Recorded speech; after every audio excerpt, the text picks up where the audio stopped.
Arithmetic mean वाला जो हमने क्वेश्चन किया था उसमें एक की बात नहीं थी, उसमें नंबर ऑफ लेटर्स कितने टाइप हो सकते हैं एक घंटे में, नंबर ऑफ लेटर्स के ऊपर बात आई थी। एक ए ने एक लेटर 5 मिनट में टाइप करता है, तो एक घंटे में कितने करेगा? पहले हमने 1 आवर तक गए थे हम, एक घंटे में इसने कितने लेटर बनाने हैं वो निकाले थे हमने, तो 12 आ गए थे। सबके 1 1 आवर के लेटर निकाल के उनकी एवरेज निकाली थी, वो उस सेंस की बात थी। जब भी पर यूनिट की बात होगी, इसलिए हमेशा यूज किसका होगा? हार्मोनिक मीन का। समझ रहे हो बात ये? जी सर। अब कुछ और क्वेश्चंस देखते हैं कि पता लगेगा हमें जो उससे। अब देखो, a cyclist cover his first 3 kilometre at an average speed of 8 kilometre per hour. Cyclist है जिसने अपने पहले 3 किलोमीटर का जो सफर है वो किस स्पीड से किया है? 8 किलोमीटर पर आवर से। अनदर कुछ है जो यहाँ 5 डाल दो। Another 5 kilometre at 9 kilometre per hour and the last 2 kilometre at 4 kilometre per hour. What is the average speed for the journey? अब बात आई है एवरेज स्पीड की। अगर हम अब बात करें कि अपने पास स्पीड का फॉर्मूला क्या होता है? Speed equal to distance distance upon from time. Time. अब यहाँ पे डिस्टेंस कितना कवर किया है?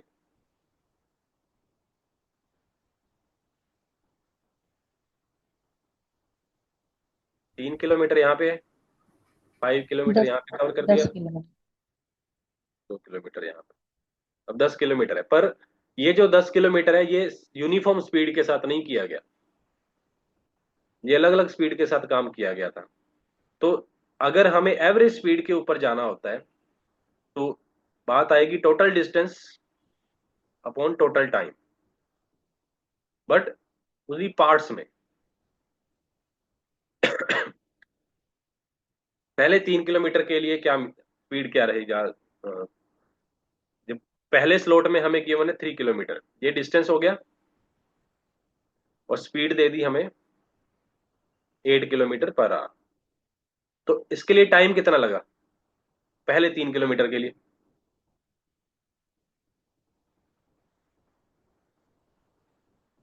टाइम यहां से डिस्टेंस अपॉन स्पीड आ जाएगा। 3/8।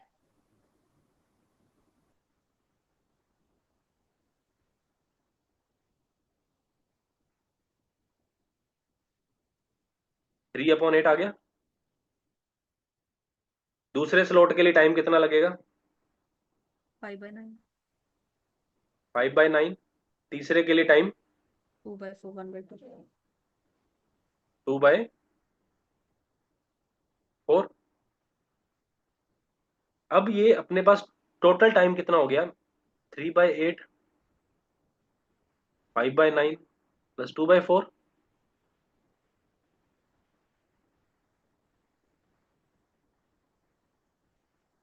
इस जर्नी में टोटल टाइम इतना ही लगा इसको।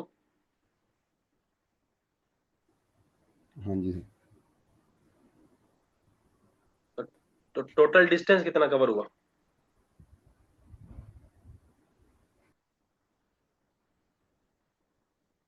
10 किलोमीटर। 10।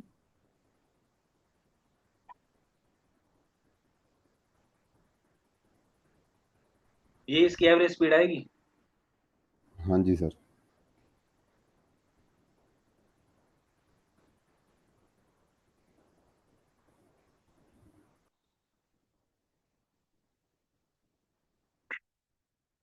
ठीक है, ये वाली बात क्लियर हुई। Yes sir. अब इसके हार्मोनिक मीन का कनेक्शन देखना है हम। सेकंड क्वेश्चन देखें पहले। A person spends 600 on books priced at 40 each. 600 रुपए खर्च किए हैं ऐसी बुक्स पे जिसमें पर बुक का प्राइस कितना है? 40 रुपए। फिर 600 रुपए खर्च किए 50 रुपए वाली बुक्स पे। फिर 600 रुपए खर्च किए हैं, इस बुक का प्राइस क्या है? 60 each. What is the average price of books?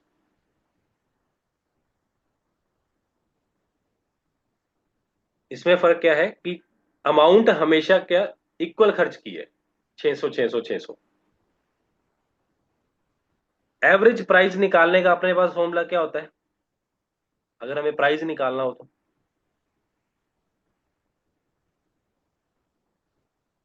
मान लो 600 रुपए की 60 बुक्स खरीदी है हमने, तो पर बुक कितने की होगी?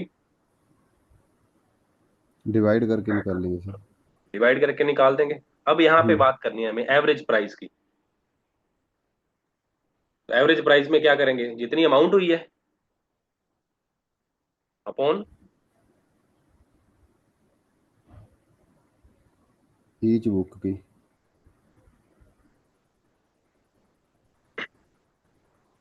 Number of books. Number of books. Price कितना खर्च हुआ उसका? 1800। 1800। 1800 अपॉन पहले स्लॉट की नंबर ऑफ बुक्स कितनी है? 15। 15। मतलब एक तरह से हम ये लिखेंगे ना, 600/40। यही हुआ ना? फिर 600/50। 12। हाँ सॉरी 15। 600/60। यहां से क्या है कि 600 कॉमन आएगा, ऊपर से कट करेंगे तो ये वाली शक्ल किसकी लग रही है?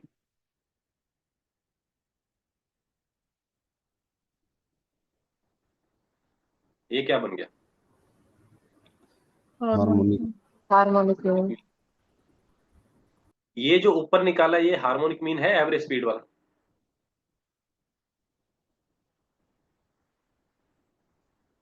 नो। नहीं है। इक्वल अमाउंट की बात हुई है ना जब, एक तो ये छोटा सा भी हिंट पकड़ना है। इक्वल डिस्टेंस कवर किया होता अगर इसने, पहले तो वाले फिर क्वेश्चन में जो पहले थ्री फिर किलोमीटर बन है, जाता। हम्म। यहां भी 3 किलोमीटर होता, यहां भी 3 होता। इक्वल डिस्टेंस कवर किया होता विद डिफरेंट स्पीड, और हमें उसके बाद एवरेज स्पीड निकालनी होती। फिर समझ रहे हो ना कि ये डायरेक्ट हार्मोनिक मीन बन जाता।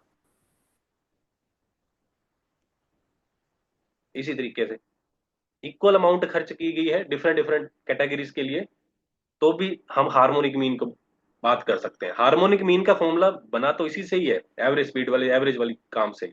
बट अगर इक्वल, जब इक्वल अमाउंट इक्वल कैटेगरीज वाला काम होता है, तो वो बाकी सब कुछ कैंसिल होके ओनली हार्मोनिक मीन इसका शॉर्टकट सा बन जाता ओके सर। तो सर ये ऐसे बन गया भी 3 types of books over the price of one book 1/40, इस तरह है। से। हाँ हाँ, बिल्कुल बिल्कुल बिल्कुल।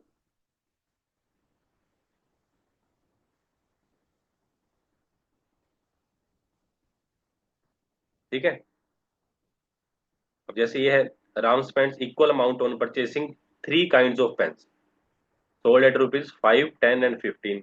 एवरेज कॉस्ट कितनी होगी इसकी? इक्वल अमाउंट आ गई ना बात, 3 कैटेगरीज के पेन, उसके बाद हमें एवरेज कॉस्ट चाहिए। तो डायरेक्ट आंसर क्या लिखोगे?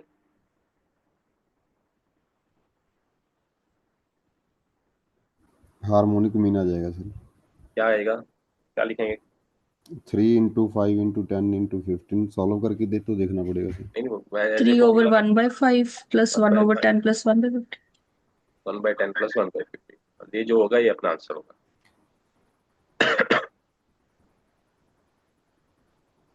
एवरेज कॉस्ट की जब भी बात आएगी, एवरेज स्पीड की बात आएगी,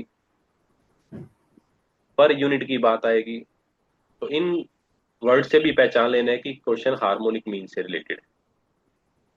नहीं तो कई बार मुश्किल होती है अर्थमेटिक मीन और हार्मोनिक मीन के क्वेश्चन के लिए।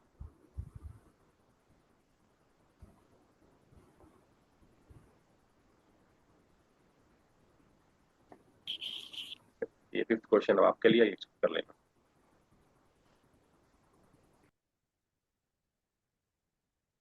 फिर भी इसके हार्मोनिक मीन के एक स्पेशल असाइनमेंट और सेंड करूंगा, पहले जो दे रखी है वो उसके क्वेश्चन आपने देखे हैं, कल सेंड की थी।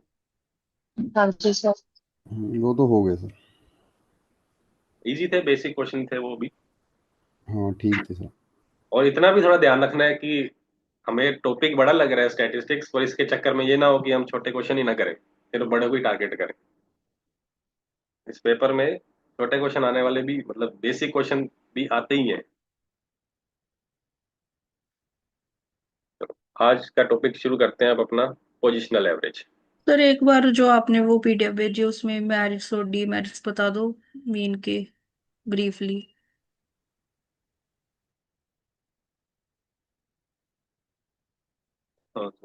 अर्थमेटिक मीन के लिए बात करें तो अर्थमेटिक मीन की मेरिट्स में आएगा कि ये इजीली डिफाइंड होता है, कैलकुलेट करना इसको आसान होता है,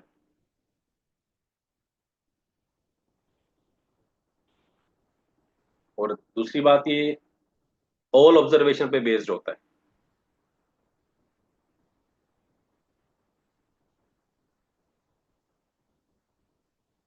easily defined based on all observation.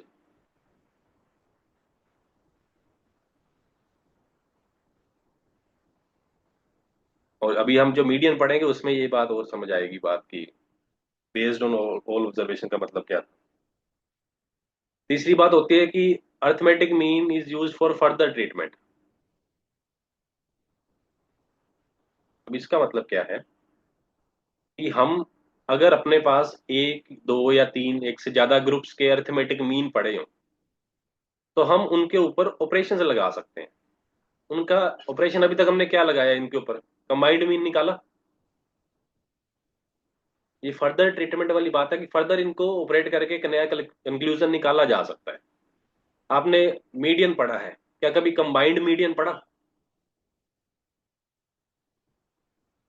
सुना वर्ड कभी नहीं सर। ये नहीं होता। फर्दर ट्रीटमेंट का मतलब जब आपके पास एक या दो या तीन कैटेगरीज का वही अर्थमेटिक मीन है तो उसको फर्दर ट्रीटमेंट मतलब फर्दर उसके ऊपर ऑपरेशन लगा के नया कंक्लूजन भी तैयार किया जा सकता है। तो ये एक अच्छी बात है अर्थमेटिक मीन की जो सारे एवरेज के पास नहीं होती। फोर्थ,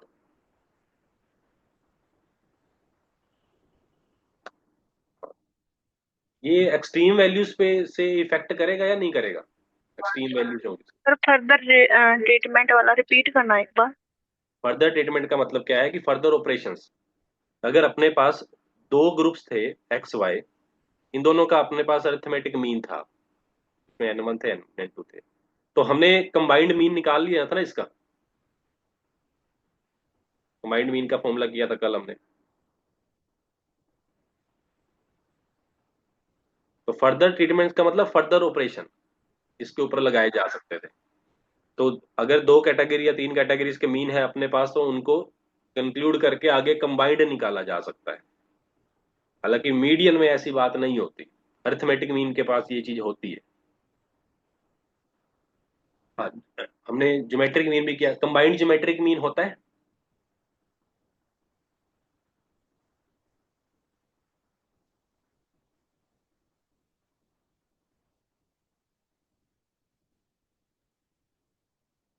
कंबाइंड ज्योमेट्रिक मीन का भी फॉर्मूला रहेगा log g, n1 log g1 plus n2 log g2 upon n1 plus n2, where g1 geometric mean है फर्स्ट ग्रुप का एंड g2 ज्योमेट्रिक मीन है सेकंड ग्रुप का।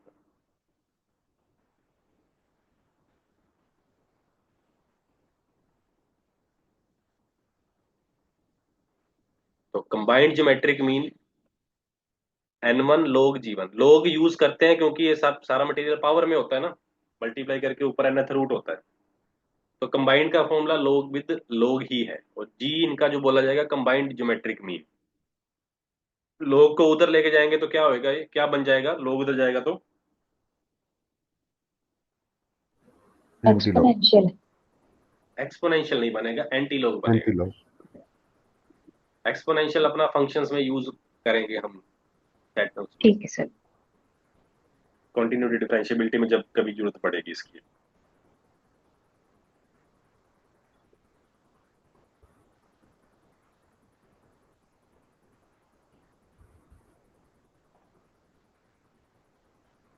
उस तरह चलो ये नोट कर लेना, क्वेश्चन इसका चाहे नहीं है आने वाला, इजी क्वेश्चन अगर बनेगा तो आपको G1 G2 दे दिया गया कुछ सिंपल फॉर्म में। जैसे G1 की वैल्यू 2 दे दी गई है और G2 की वैल्यू 8 दे दी गई है। N1 N2 दे दिए गए कुछ 10 है, N2 20 है। तो log की फॉर्म में ही पूछा जा सकता है, आपको log की वैल्यू नहीं भी पता अगर, तो अगर इसमें G1 की वैल्यू 2 रख रहे हो, G2 की वैल्यू 8 रख रहे हो, तो log 2 कॉमन आ सकता है।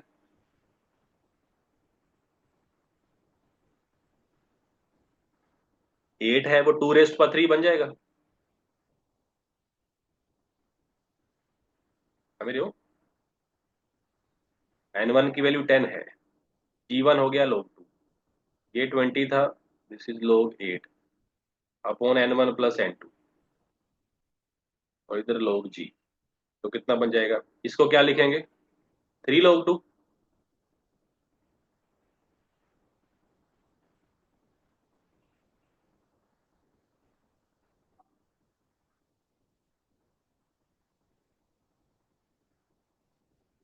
log 2 बाहर, 70/30 मल्टीप्लाई, और इधर log G पड़ा है, तो इसका मतलब कंबाइंड ज्योमेट्रिक मीन क्या हो गया, anti log of log 2 into 7/,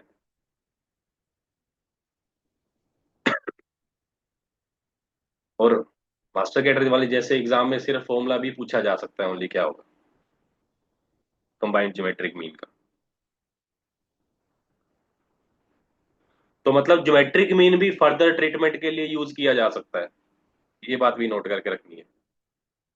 further treatment का मतलब अगर ये वर्ड दिख जाता है ना कहीं, तो इसका मतलब है कंबाइंड, इसको कंबाइन किया जा सकता है, दो या दो से ज्यादा को, तो यस किया जा सकता है।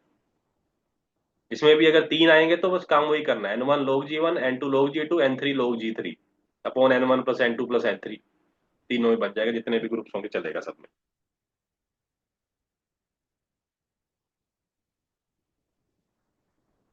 अर्थमेटिक मीन के डीमेरिट्स में क्या आएगा कि ये अर्थमेटिक मीन निकालने के लिए हमें सारे डेटा की जरूरत पड़ती है, पूरे के पूरे ग्रुप की जरूरत पड़ती है, हम किसी भी वैल्यू को बीच में छोड़ नहीं सकते।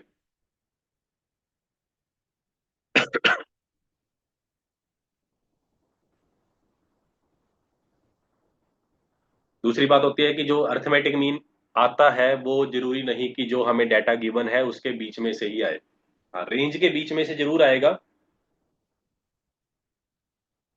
बट जैसे अगर 1 2 3 4 वैल्यूज गिवन है, इनके बीच में से ही आंसर आए ऐसा जरूरी नहीं है कि 2 आंसर आएगा या 3 आंसर आएगा, इसके अलग भी आंसर आ सकता है बाहर वाले नंबर्स में से। हाँ एक्सट्रीम वैल्यूज वाला क्वेश्चन घूम रहा है काफी, कि जो अरिथमेटिक मीन है उसके ऊपर एक्सट्रीम वैल्यूज का इफेक्ट पड़ेगा।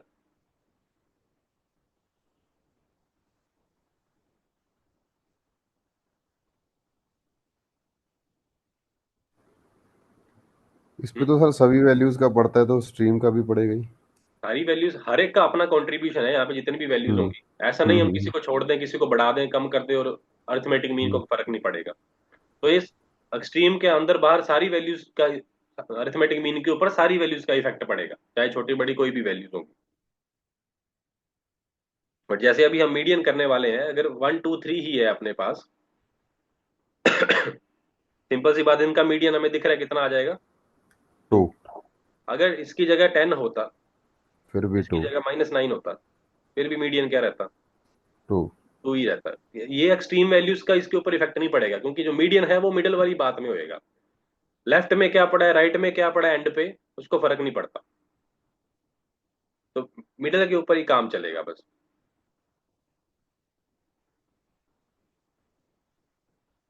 हाँ इसमें एक और चीज देख लें कि हार्मोनिक मीन फर्दर ट्रीटमेंट के लिए है, यूज किया जा सकता है, मींस कंबाइंड हार्मोनिक मीन होता है।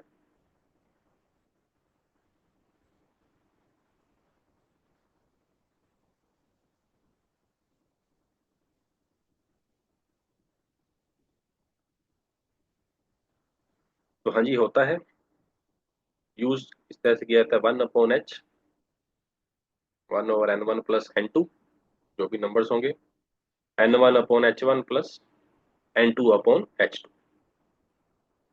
तो क्लियर है कि H1 हार्मोनिक मीन है पहले ग्रुप का, और N1 उसकी नंबर ऑफ टर्म्स है।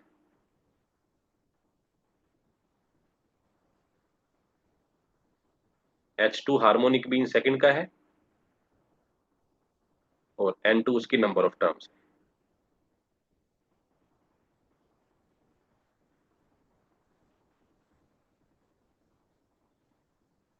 तो कंबाइंड हार्मोनिक मीन यहां पे ध्यान रखना कि 1/h होता है और इसका रेसिप्रोकल करके जो H आएगा वो कंबाइंड हार्मोनिक मीन होगा।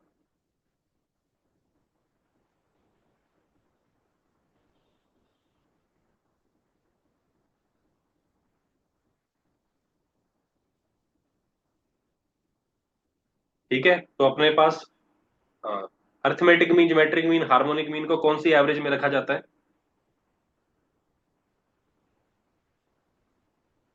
एवरेज कितने टाइप की थी? 3। ये मैथमेटिकल एवरेज है। ये मैथमेटिकल एवरेज का काम है।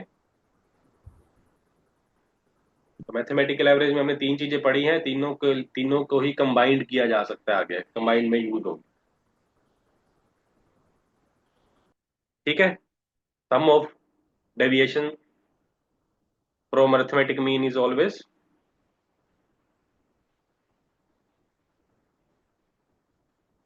क्या होता है? 0। 0। Sum of square of deviation about arithmetic mean is minimum. Minimum.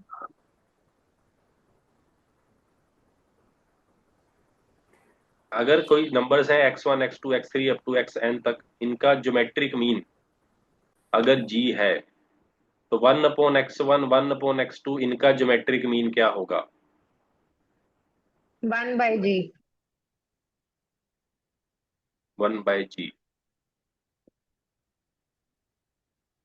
Multiply करना है, रेसिप्रोकल्स को भी मल्टीप्लाई कर देंगे तो वही सारा काम नीचे आ जाएगा, नीचे वाले की पावर 1/n तो 1/g बन जाएगा।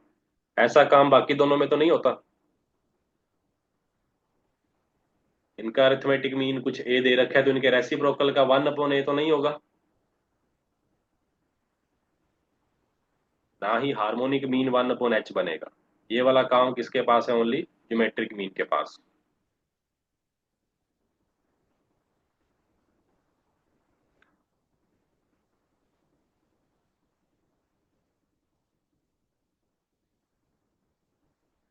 वेटेड मीन, ये कल हमने ये रह गया था अपना ये।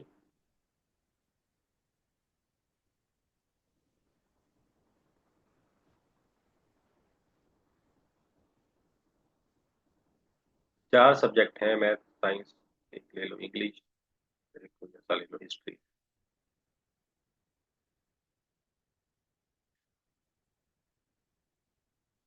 परसेंटेज की फॉर्म में एक स्टूडेंट के इतने मार्क्स आए हैं, 80, 70, 65, 75। और कुछ क्रेडिट्स दे रखे होते हैं ना आजकल, ये हर एक सब्जेक्ट के क्रेडिट्स होते हैं। क्रेडिट्स का मतलब क्या होता है यहाँ पे? जो आजकल न्यू एजुकेशन पॉलिसी में भी सारा जो काम है क्रेडिट्स के ऊपर ही आ गया है, और ग्रेड सिस्टम में भी। मतलब कि ये चार सब्जेक्ट हैं। अब ये चारों सब्जेक्ट इक्वली इंपॉर्टेंट नहीं है। इसमें से मैथ को ज्यादा वेटेज दी गई है, साइंस को थोड़ी उससे कम है, ज्यादा बट उससे थोड़ी सी कम, इंग्लिश को कम और हिस्ट्री को बहुत ज्यादा कम वेटेज दी गई है उनकी इंपॉर्टेंस के हिसाब से। ये जो क्रेडिट्स दे रखे हैं ये इनके क्या बोले जाएंगे? वेट्स। वेट्स मतलब जितनी उनकी इंपॉर्टेंस है, जितना हिस्सा उनका यूज करना है हमें। तो एक तो अपने पास जो फ्रीक्वेंसी डिस्ट्रीब्यूशन था, हम डायरेक्ट इसका मीन निकालते थे x/f करके, मेशन f। ये अरिथमेटिक मीन का फॉर्मूला था।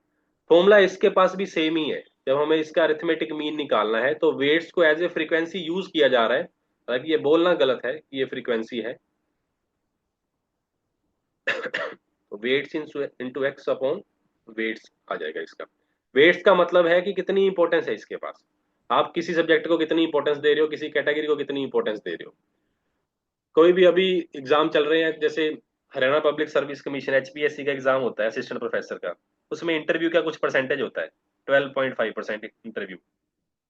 तो वो उसकी वेटेज है, जितना भी पेपर हुआ उसका 12.5% उसमें इंटरव्यू काउंट किया जाएगा। और बाकी सारा जो दो पेपर्स लिए जाते हैं अलग अलग, उनकी वेटेज है। तो ये वेटेज के अकॉर्डिंग डिसाइड किए जाते हैं, जिनको वेट्स बोलते हैं। अगर हमें वेट्स दे रखे हैं तो अरिथमेटिक मीन का फॉर्मूला बिल्कुल है तो वैसा ही जैसा हम फ्रीक्वेंसी डिस्ट्रीब्यूशन में करते हैं। फ्रीक्वेंसी की जगह वेट्स आ जाएगा। वेट्स का मतलब ये भार नहीं है इनका, उस तरह से बात नहीं करनी।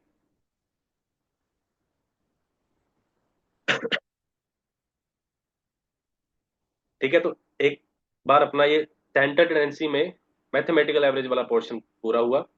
अभी आगे चलते हैं हम पोजिशनल एवरेज के ऊपर।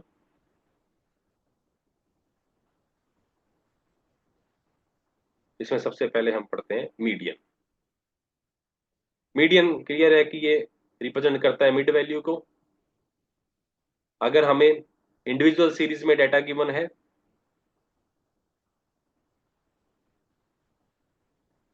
और हमें इसका मीडियन निकालना है, तो सबसे पहला काम क्या करना होता है?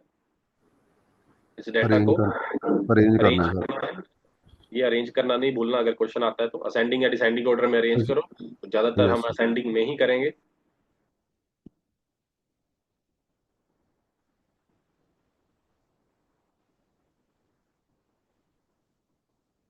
One, two, three, five, six, seven, 10। Total number of terms कितनी आ गई? 7।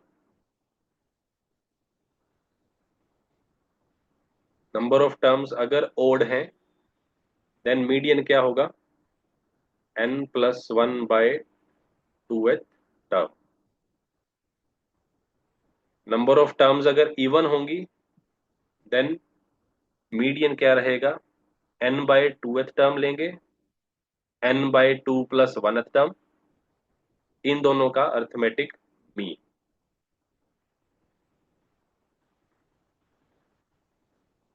7 टर्म्स है। हम वैसे भी देखें कि हमें मिडल वाली चाहिए, तो एक एक यहां से कैंसिल करते रहो, मिडल में क्या बचेगा?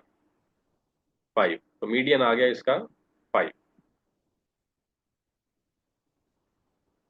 1 2 3 4 5 6, 6 टर्म्स थी अगर, और हमें इनका मीडियन निकालना है, मिडल वाली टर्म निकालनी है। तो मिडल में दो टर्म्स बची, तो दो के बीच में कौन सा है वो देखना है हमें। 3+4/2, 7/2, 3.5। और ये इसी तरह से काम चल गया। n/2 मतलब 6 टर्म से तो थर्ड टर्म आ गई, और ये फोर्थ टर्म, यहाँ पे जो भी होगा। तो 3+4 नहीं, थर्ड टर्म और fourth term divide by 2 median आ जाएगा। मीडियन हमेशा पोजीशन पे डिपेंड कर रहा है, इसलिए ये पोजिशनल एवरेज का काम है।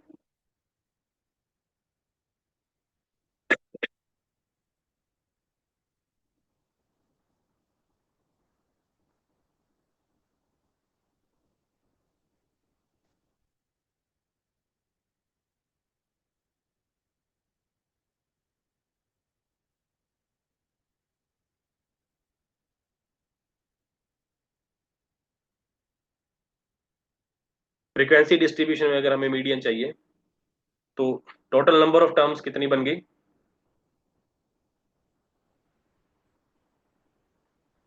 20। तो इसके लिए मीडियन के लिए हमें क्या करना है? पहले तो n/2 पे जाना है, हाफ करना है डाटा का। 10 टर्म्स 10 में डिवाइड हो जाएगा। टोटल 20 टर्म्स है तो 10 इधर होगी, 10 इधर होगी। अब मीडियन की बात करनी है हमें, कौन सी होगी? पहली दो टर्म्स 1 के पास है, फिर अगली 5 टर्म्स में 3 आया। इन दोनों ने मिलकर कितनी टर्म्स कवर कर दी? 1 और 3 ने मिलकर कितनी टर्म्स कवर कर दी? 7 कितनी? 7 7। उसके बाद 4 चल रहा है कितनी बार? 6 बार। 4 4 4, फिर 4 4 4। तो 10th टर्म तक कौन चल रहा है? 10th और 11th तक भी 4 ही चल रहा है। तो ये समझ लो कि मिडल में ये बैठा होगा, मिड में 4 का ही नंबर आएगा। बट इसको ये हाँ जी देखना सर। मुश्किल है, तो इसके लिए हम एक और चीज क्या करते होते हैं? Cumulative Depends. Frequency. Cumulative frequency 2। पहले 2 हो गया, फिर इनको ऐड करेंगे 7, फिर नेक्स्ट फ्रीक्वेंसी ऐड की 13, और ये 20। हमेशा ये वाले मैच करते होते हैं, लास्ट और इसका सम। कम्युलेटिव फ्रीक्वेंसी में पहली फ्रीक्वेंसी सेम आ गई, उसके बाद नेक्स्ट वाली फ्रीक्वेंसी ऐड करते जाएंगे। 7 आ गया, 7 + 6 13, 13 + 3 16 + 4 20। अब इसका मतलब ये है कि जो पहले ने काम किया है, फर्स्ट टर्म 2 नंबर्स तक गई है, उसने 2 प्लेस कवर किए हैं। फर्स्ट एंड 3 ने मिलके कितने प्लेस कवर कर दिए? 7 प्लेसेस कवर कर दिए। फर्स्ट 3 एंड 4 ने मिलके कितने प्लेस कवर कर दिए? 13, मतलब 13 पोजीशंस कवर कर दी। उससे जब तक आप 5 तक पहुंचे हो, 16 पोजीशंस कवर हो चुकी हैं, और अगली 4 पोजीशन पे बैठा है 7। हमें अब n/2 की बात करनी है 10। इसके जस्ट बाद बैठा होता है मीडियन। n/2 से जस्ट आगे वाली टर्म मीडियन होती है। तो पहले तो यहाँ पे देखेंगे 10th टर्म किसके पास आ रही है। ये 2 टर्म्स होगी, 7 टर्म्स होंगी, इसके अगले स्लॉट में आएंगी ना। 8 से लेके 13 तक टर्म्स इसके पास है, तो इसके पास जो भी x की वैल्यू होगी वो क्या बनेगा? मीडियन।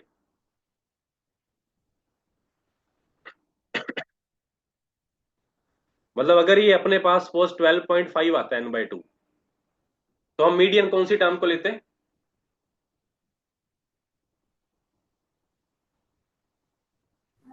13th को सर।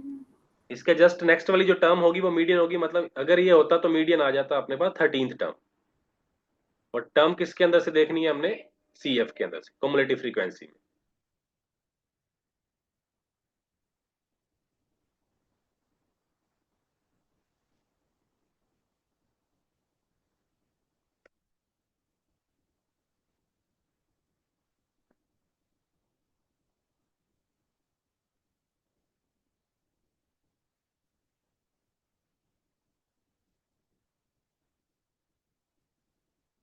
कॉन्टिन्यूस सीरीज में class intervals,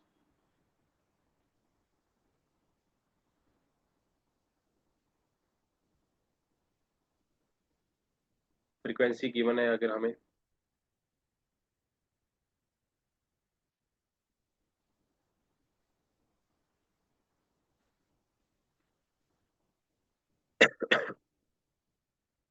total number of terms may be 20। CF निकालेंगे सबसे पहले, सेम इसमें भी।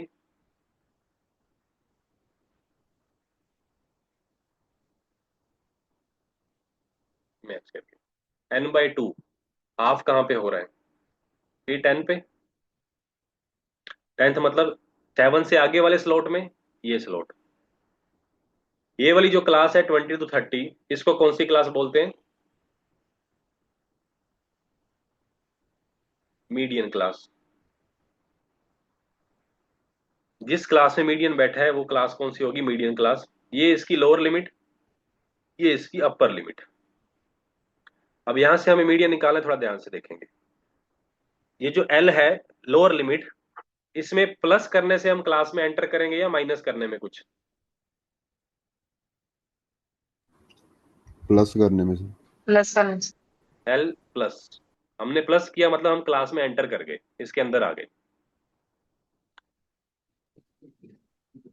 अब उसके बाद वाला स्टेप है अपना कि n/2 माइनस CF। n/2 का मतलब हाफ। अगर ये पूरी लाइन थी, इसमें हाफ तक हम पहुंचे, अगर हाफ से ऊपर वाला मटेरियल हमें नहीं चाहिए, हमें इस क्लास में रहना है ना, हमें इस हाफ से ऊपर वाला मटेरियल नहीं चाहिए। तो n/2 इस क्लास में बैठा है, ये वाली क्लास में। इसके ऊपर वाली जितनी भी टर्म्स हैं वो माइनस कर दो। इसके ऊपर कितनी टर्म्स आ चुकी हैं इस क्लास के ऊपर? ऊपर 10। ना, 7 10, सर, 7 सर। 7। 7 7। तो इसको बोलेंगे CF। ये मीडियन क्लास है, मुझे इस क्लास में अपना आंसर ढूंढना है। और इस क्लास में कितनी टर्म्स दिखा रही है CF? ओनली CF कितनी टर्म्स दिखा रहा है?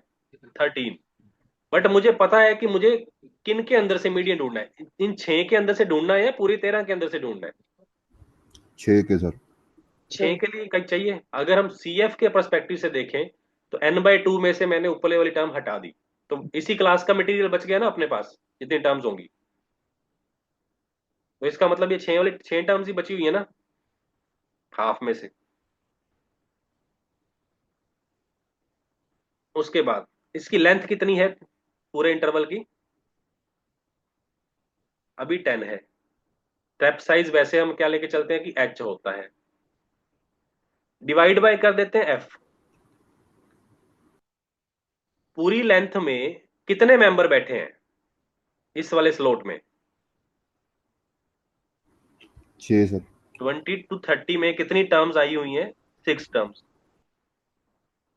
तो मतलब जितना ये स्टेप साइज है 10, ऑन एन एवरेज हर एक के हिस्से में कितनी जमीन आ गई?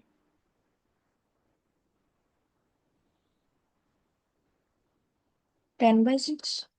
10/6 हो गया ना।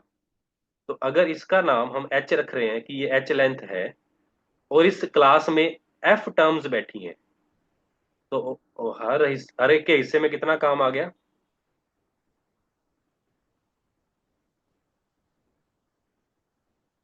कितना आ गया? हर एक को कितना हिस्सा मिला इस वाली लेंथ का? वही 10/6 ही सर, सेम ही। 10/6 एच मतलब H/F हो एच गया ना। By F H by F H yes. By F जो यहाँ पे हम ले रहे हैं। मतलब अब हमें तो क्या पता कि 20 से 30 में कौन से 6 नंबर है, ये तो हमें पक्का पता ही नहीं है। तो हमने फिर क्या करना है? जैसे ऊपर वाले केस में इंडिविजुअल सीरीज में जो हम करते थे कि जब मिडल में 2 नंबर बच जाते हैं अपने पास, तो हम उनकी एवरेज ले लेते हैं ना। इन दोनों की एवरेज लेके अपना मीडियन निकाल के सेट कर देते हैं। तो यहां भी एवरेज का कॉन्सेप्ट ही चल रहा है। 6 नंबर है, पता नहीं कौन से हैं, तो उन्होंने एवरेज सबको इक्वल इक्वल लेंथ में डिवाइड कर दिया। समझ आया ये फॉर्मूला? हाँ जी सर। एल प्लस किया मतलब मीडियन क्लास के अंदर एंटर कर गए। जितना सामान हमें चाहिए था हमने पहले वो निकाला, n/2 में से फालतू वाले हटा दिए।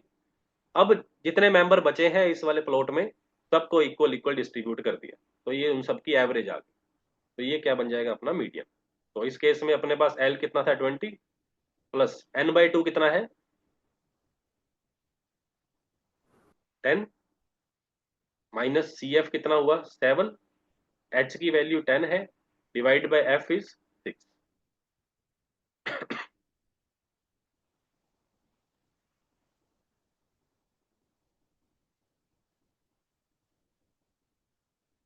Answer is 25।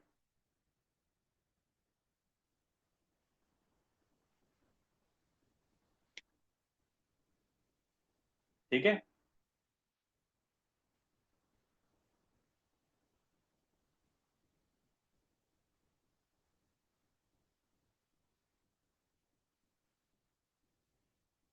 क्लियर है ये?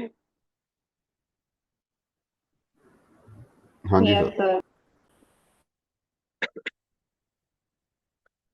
इसमें 2 वर्ड आते होते, लेस देन ओजी और मोर देन ओजी। सुने हुए हैं?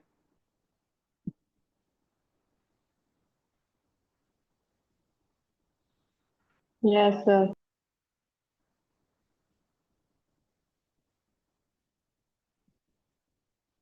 इसके ऊपर क्वेश्चन बन सकता होता है एक।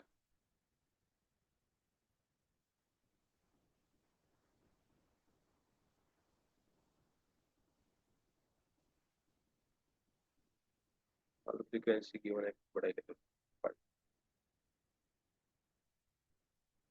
2 3 और 6 2। इसकी सी एफ निकालनी है हमें 2 तरीके से। तो ऊपर से नीचे, एक नीचे से ऊपर। ऊपर से नीचे आ रहे हैं अगर,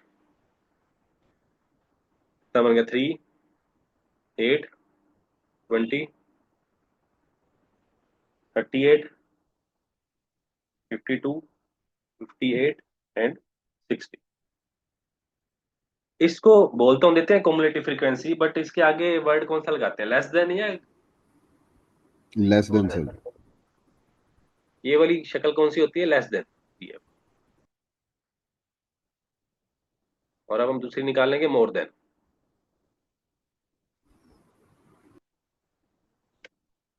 मोर देन को स्टार्ट कहां से करेंगे? नीचे से कर दो। 2 आगे, मतलब नीचे से ऐड करना है। 2 आ गया, 6 + 2 8। आगे 22, 22, 22, 40, 40, 52, 52, 57, 57 एंड 60। 60।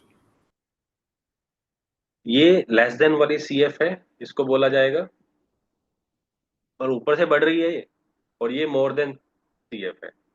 लेस मतलब लेस से शुरू हुई है, मोर मतलब मोर से स्टार्ट हुई है, बस इतना ध्यान रखना है। अगर हम इनको प्लॉट करते हैं, नीचे एक्स एक्सी पे अगर हम क्लास इंटरवल लेते हैं 0, 10, 20, 30 आगे तक पूरा हम ले जाएंगे। वाई एक्सी पे रखते हैं फ्रीक्वेंसी, फ्रीक्वेंसी के स्लॉट बना दिए, 2 2 का गैप ले लो या 5 5 का गैप ले लो। तो इस तरह से हमने यहाँ पे फ्रीक्वेंसी ली। तो 0 से 10 में अगर लेस देन की बात करें, कितने मेंबर है?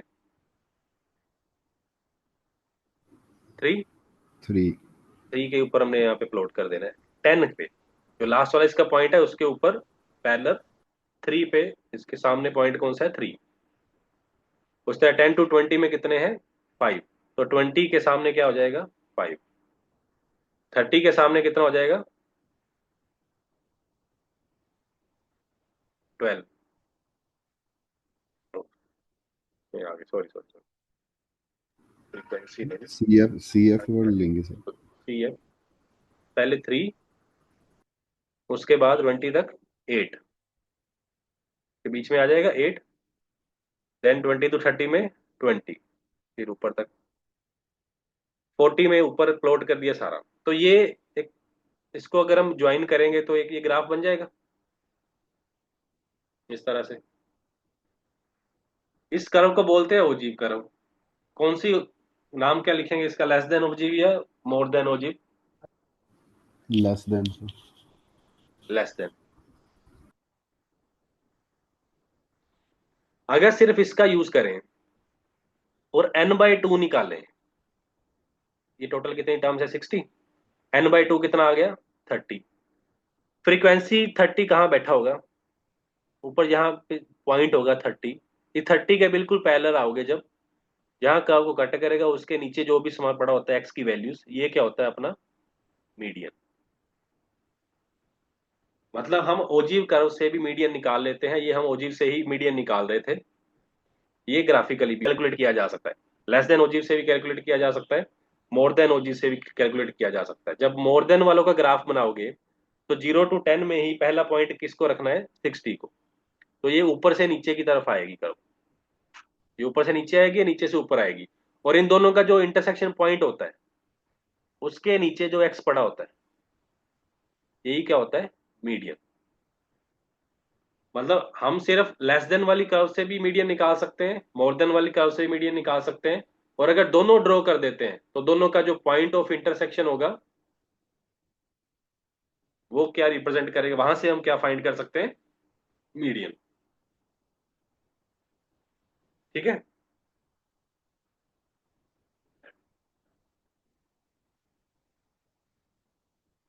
क्लियर है बात यहां तक?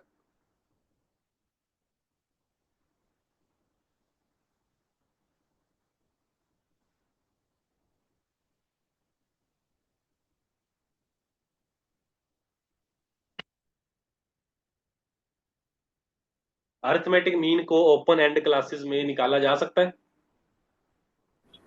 No sir. मीडियन को ओपन एंड क्लासेस में फाइंड कर सकते हैं? Yes.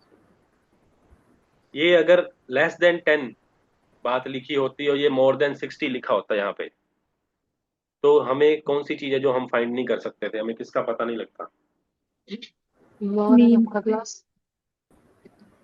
मतलब मीडियन निकालने के लिए इनके कोई प्रॉब्लम तो नहीं होगी, इनका हमने कोई खास यूज नहीं किया अभी। अगर लेस देन था तो हमें 10 ही चाहिए था यहाँ पे, और इधर से कर्व आगे तक जाती रहे कोई मतलब नहीं, हमें मिडिल वाले काम पे फोकस करना था, यहाँ से हमें मीडियन मिल जाएगा। तो मीडियन और अर्थमेटिक मीन में पहले तो ये एक अलग बात है कि अर्थमेटिक मीन को ओपन एंड क्लासेस में नहीं निकाला जा सकता, मीडियन को ओपन एंड क्लासेस में निकाला जा सकता है। ठीक है। मीडियन पूरे डेटा का मिडल होता है, जो इसके लेफ्ट और राइट पे पूरे डेटा का 50% 50% मटेरियल पड़ा होता है। फिर इसके साथ एक वर्ड आता है क्वार्टाइल। क्वार्टाइल मतलब पूरे डेटा को कितने पार्ट्स में डिवाइड करने की बात की जा रही है? क्वार्टाइल मतलब क्वार्टर, 4 पार्ट्स में अगर डेटा को डिवाइड करना है तो यहाँ 25%, यहाँ 25%, 25%, 25%। ये जो पहला कट लगा है यहाँ पे, जो भी मेंबर होगा उसका नाम क्या रखते हैं? Q1, first quarter. ये वाला तो काम कौन कर देगा? मीडियन। इस वाली पोजीशन पे जो बैठा होगा उसका नाम क्या होगा? Q3। कितने क्वार्टाइल होते हैं?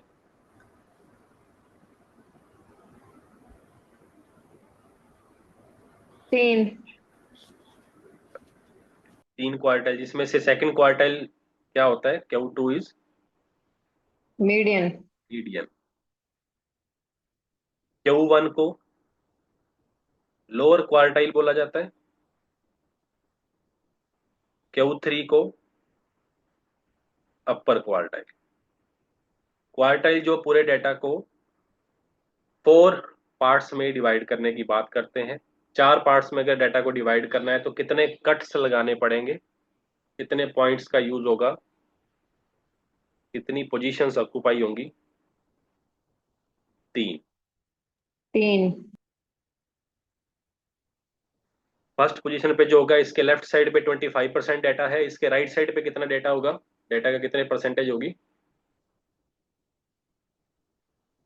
इधर 25% है तो इधर कितना होगा? 75। 75%। मीडियन के अगल बगल में 50%, 50%। Q3 के लेफ्ट पे 75% और इधर होगा 25%। रेशो की बात करें तो Q1 पूरे डाटा को किस रेशो में डिवाइड करता है? 1:3। 1:3। ये वाली रेशो क्या होगी? 3:1।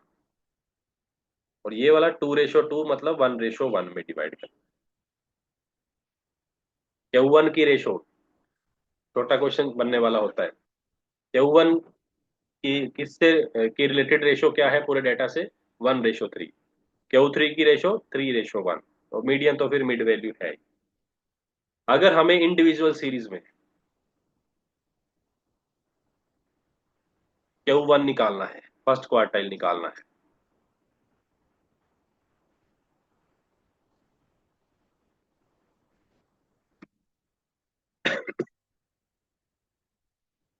सिक्स टर्म्स है मान लो, तो क्योंकि ये पोजिशनल एवरेज का ही काम है तो सबसे पहला काम इसके लिए भी क्या करना है हमें? अरेंजमेंट। डाटा को अरेंज करना है, सिर्फ मीडियन के लिए नहीं, क्वार्टाइल्स के लिए भी पूरे डाटा को अरेंज करना है।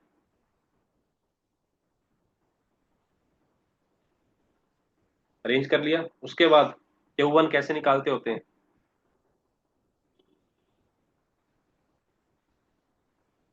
n+1/4 टर्म के ऊपर जाए, इवन हो ओड हो, n+1/4।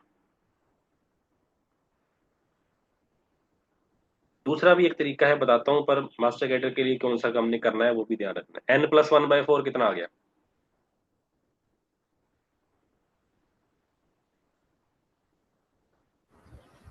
7/4। 6+1/4 टर्म के ऊपर जाना है, 7/4। 7/4 टर्म मतलब 7/4 कितना हुआ? 1 7/5। 1.75 टर्म की बात हो रही है। अब ऐसी वाली तो कोई टर्म है नहीं अपने पास, है ना? तो इसके लिए क्या करना होता है? 1 तो हटाओ पहले साइड पे, फर्स्ट टर्म अलग से ले लो, प्लस कितना बचा? 0.75। इसके साथ क्या आ जाएगा? नेक्स्ट दो टर्म्स कौन सी हैं? Second and third. तो थर्ड माइनस सेकंड, इनका डिफरेंस।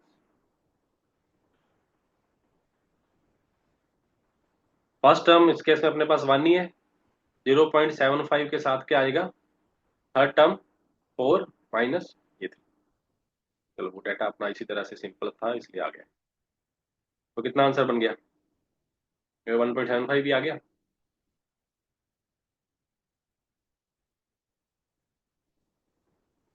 बात समझे ये?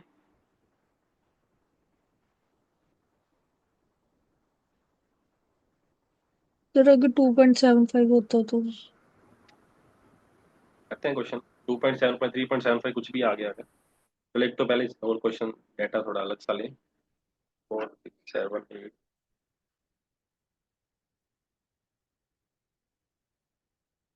10 23 24 ये टर्म। एन है अपने पास 7 टर्म्स हैं। Q1 निकालना है हमें पहले तो।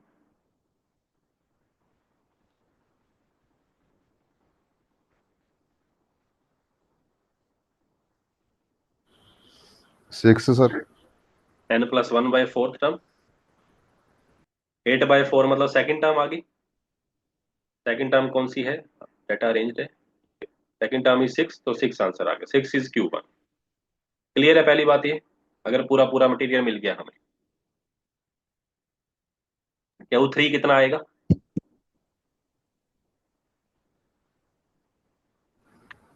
n+1 के साथ था 1/4। ध्यान से n+1 के साथ 1/4 है। तो Q3 में n+1 के साथ कितना आएगा? रेशियो कितनी हो थ्री जाती है इसकी? Three 3/4। 3/4 into n+1। 3n+1/4।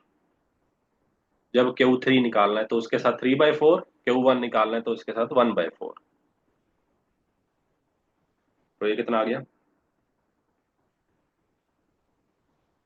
3 multiply हुआ मतलब 6 टर्म आ जाएगी। 6 टर्म इज 23। चल Q3 आ सर, गया। ये भी देख सकते हैं, सेम लास्ट से देख लें। जो पहले आगे से आई है वही लास्ट से आएगी उधर से। हाँ, मीडियन कितना है इसका Q2? 8। 8 आएगा। मीडियन 8 आया। ऐसा कोई वहम नहीं रखना कि Q1 + Q3/2 Q2 हो जाएगा। ऐसा है तो चेक करके देखो, ऐसा आ रहा है? नहीं सर। लगता है कि Q1 + Q2 उनका मिडिल पॉइंट आ जाएगा, मीडियन। तो ऐसा कोई रिजल्ट नहीं है। क्या रखना, एवरेज है, अपना अपना निकलेगा अलग से। Q1 6 आ गया, Q3 23 आ गया, मीडियन अपना 8 आ गया। इसमें तो कोई डाउट नहीं है। No sir. अगर प्रॉपर टर्म्स हमें मिल रही हैं। प्रॉब्लम थोड़ी सी होती है जब कभी पॉइंट्स में आंसर आ जाता है इसका। सर ਜਿਹੜਾ ਲਾਸਟ ਕੁਐਸਚਨ हाँ हाँ। 1.75 ਜਿਹੜਾ 0.75 ਹੈ ਉੱਤੇ ਥਰਡ ਮਾਈਨਸ ਸੈਕੰਡ टर्म ਕਿੱਦਾਂ ਕੀਤਾ? वो उसी का क्वेश्चन नया कर रहे हैं हम। ठीक 1 2 3 में थोड़ा समझ नहीं आ रहा था, आंसर ही वही आ गया।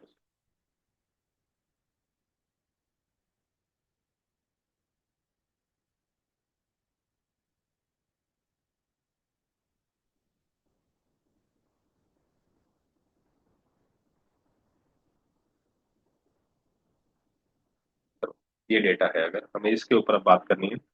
सबसे पहला काम सबसे पहला काम डाटा को अरेंज करना। अरेंजमेंट। 13 16 23 26 26 35 भी दो बार आ गया। 35 35 37। बचा कुछ और? चलो, एन कितना आ गया? 8। इवन आ गया, प्रॉब्लम होनी है। Q1 is n+1/4।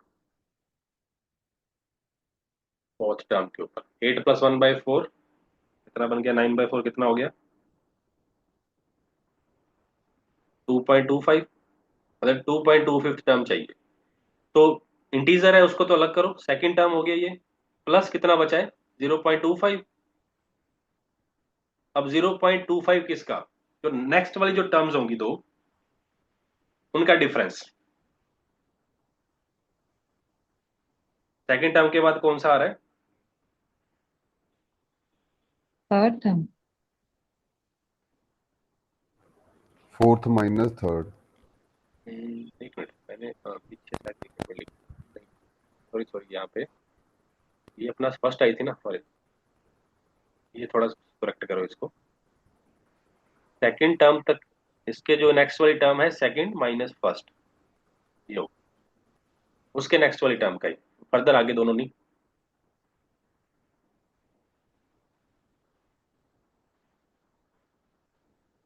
यहाँ तो थोड़ा सही कर लो, 0.75 इंटू सेकेंड माइनस वन, तो यहाँ पे क्या आ जाएगा 3 - 1।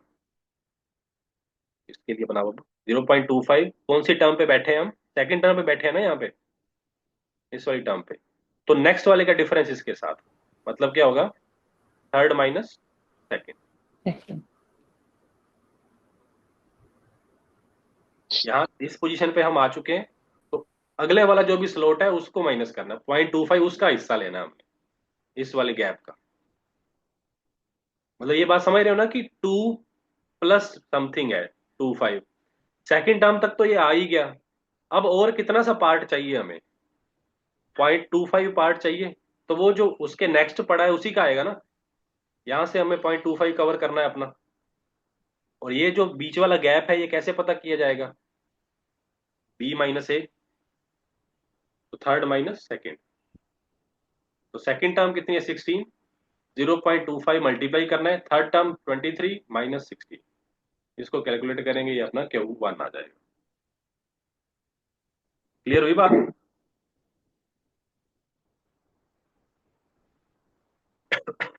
तो ठीक है ये। जी सर। इसी तरह फिर Q3 निकाल दो, अब कितना आएगा,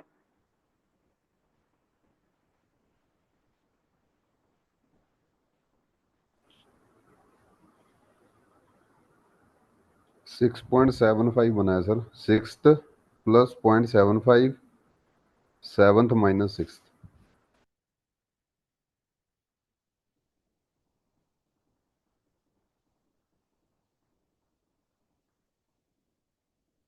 ठीक है यही आ रहा है। सिक्स्थ टर्म ही आंसर बन जाएगा सर, सेवन्थ और सिक्स्थ तो सेम है।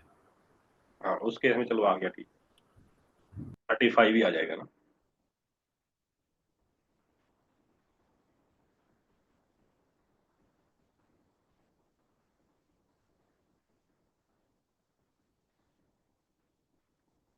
क्लियर है ये?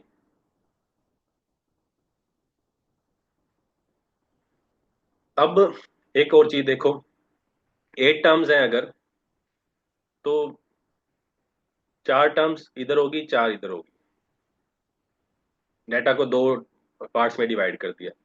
इस लेफ्ट वाले डाटा का जो 4 टर्म्स हैं, इनका मीडियन क्या आएगा,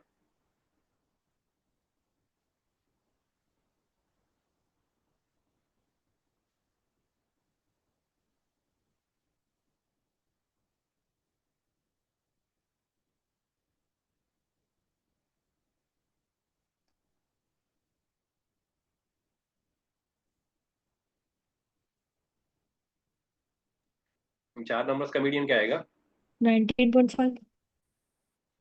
19.5। अब वो अपना Q1 कितना आया, Q1 सोल्व करके कितना आया, किया इसको,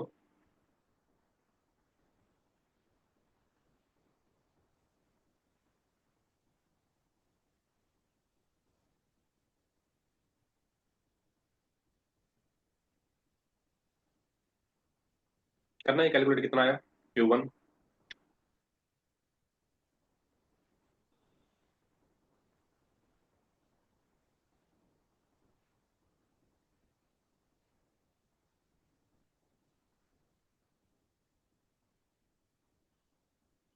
तो 17.75। इतना भी आ गया 17.75। अब मैं ये कह रहा था कि इसके दो तरीके होते हैं, कि एक तो जैसे 8 टर्म्स आ गई, तो इस पूरे डाटा को ना 2 पार्ट्स में डिवाइड कर लिया गया, हाफ इधर हाफ इधर, इस वाले हाफ का मीडियन निकाला गया, उसका नाम Q1 रख दिया, इस वाले हाफ का जो मीडियन निकाला उसका नाम Q3 रख दिया। दिखने को बात भी ठीक लग रही है, गलत नहीं है, क्योंकि Q1 क्या है, अपने लेफ्ट पार्ट का मीडियन ही होगा ना, मतलब इसने ये मीडियन अगर हाफ हाफ कर रहा है, इस हाफ का मीडियन फिर Q1 को ही बोला जाएगा, सिर्फ इस हाफ की बात करेंगे, ये वाला पोर्शन जो भी होगा, और राइट वाले पोर्शन का जो भी हाफ होगा उसका नाम, उसका मीडियन Q3 होगा। बट अपने आंसर में दोनों सेम तो आ नहीं रहे हैं, दोनों आंसर डिफरेंट आ रहे हैं, अगर हम डिफरेंट फॉर्मूला से जाते हैं तो दोनों ही बुक्स में आपको मिल जाएंगे, कोई कहीं ना कहीं बुक्स में ये दोनों बातें मिल जाएंगी, पर इसी को ही फॉलो करना है, इसलिए मैं ये बता रहा हूँ कि अपना जो पंजाब का जो भी सारा सिस्टम है N+1/4 के ऊपर चल रहा है। सारी बुक्स में यही है। कल को कोई भी क्वेश्चन आएगा तो इसी को ही फॉलो किया जाएगा, ये ध्यान रखना। कहीं नेट पे वो वाला फॉर्मूला आप देख लो कोई क्वेश्चन करते वक्त तो ठीक है, वो भी होता है, चलता भी है कई जगह पे, बट अपने एग्जाम के लिए हमें इसी को अडॉप्ट करके चलना है। ठीक है।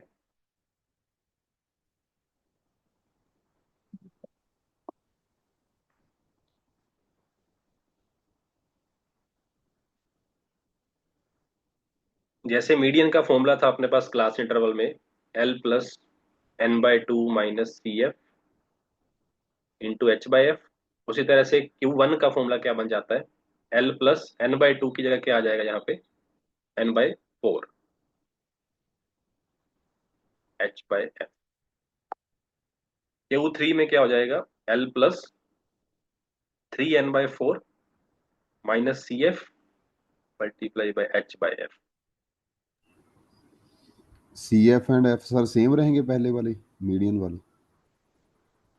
मीडियन में हम CF डिसाइड कैसे करते थे, N/2 निकालते होते हैं, उसके ऊपर वाला माइनस करते हैं ना। हाँ जी सर।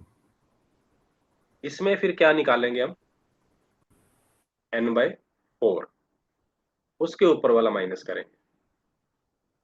एग्जाम्पल है अपने पास, हम इसको देख लेते हैं अभी।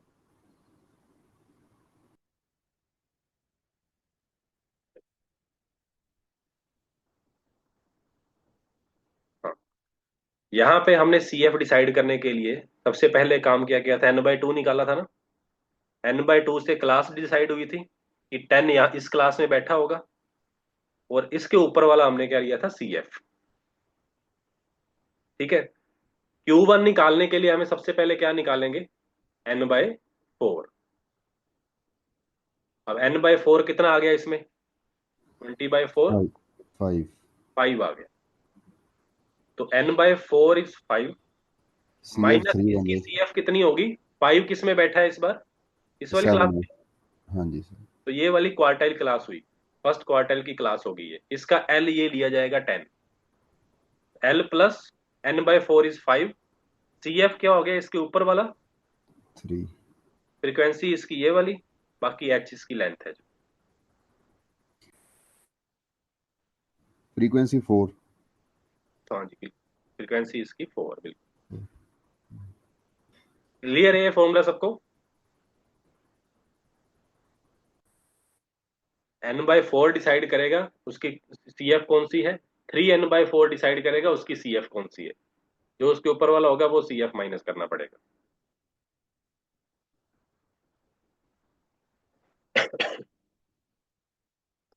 हाँ जी, ओके।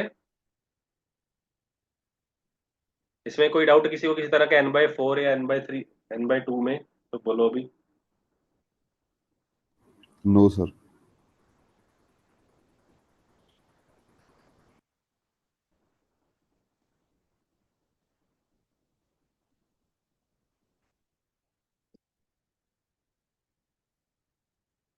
क्वार्टाइल तक काम ठीक है। अगर कभी डी साइल की बात हो, डी साइल मतलब डेटा को कितने पार्ट्स में डिवाइड करना है, 8। 10। 10 ओके। 10 इक्वल पार्ट्स में अगर डेटा को हमने डिवाइड करना है, तो उस डेटा को डिवाइड करने वाली पोजीशंस पे जो बैठा होगा उसको बोलते हैं हम डी साइल। तो कितने डी साइल काम करेंगे पूरे डेटा को 10 पार्ट्स में डिवाइड करने के लिए, 9। 9। 9। 4 पार्ट्स में डिवाइड करना था तो 3 क्वार्टाइल यूज हुए थे, Q1 Q2 Q3। तो इसमें वही D1 D2 D3 up to काम चलेगा D9 9 तक। तक।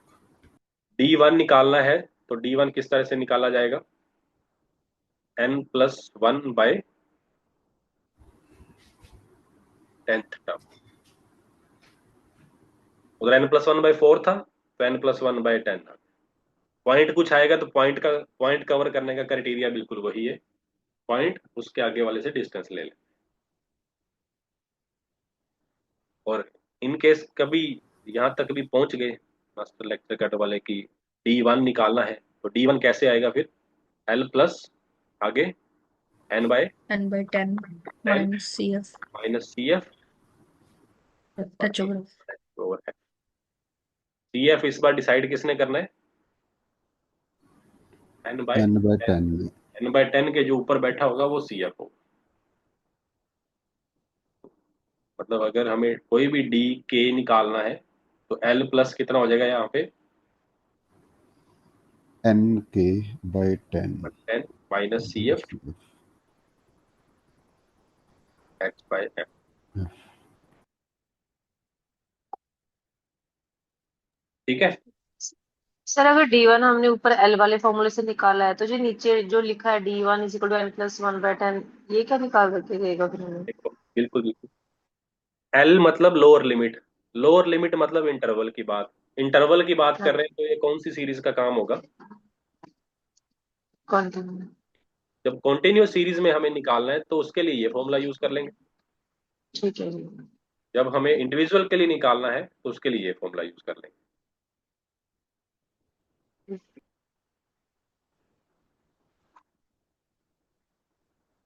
ठीक है। हाँ, एक और बात जी। इसमें, और एक बात सुनो ध्यान से।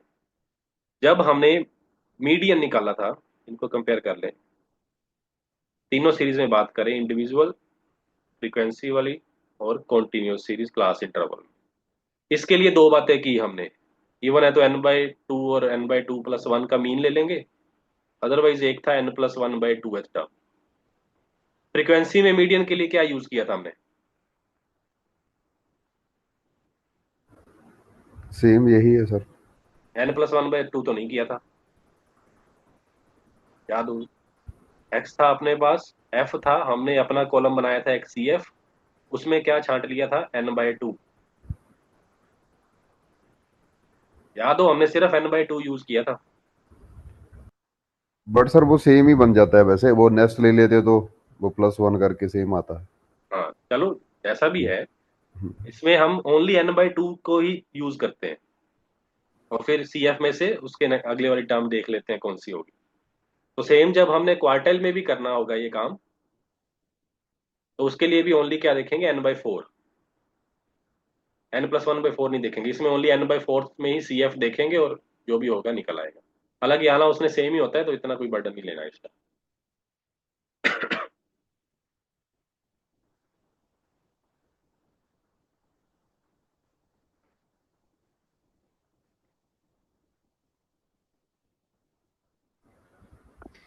उसमें तो सर क्वार्टाइल में तो हम फिर जो n/4 यदि फ्रैक्शन में आ गया तो वो प्लस प्लस वगैरह भी करेंगे। तो उसके आगे वाली टर्म आ जाएगी बस। हाँ हाँ।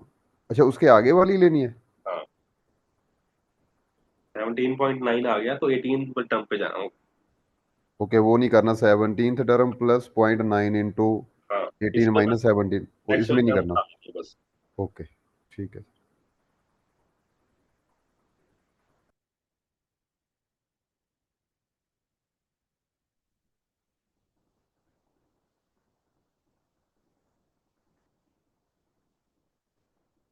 ठीक है, तो इसमें मीडियन में, तो मीडियन क्वार्टाइल में यही काम है।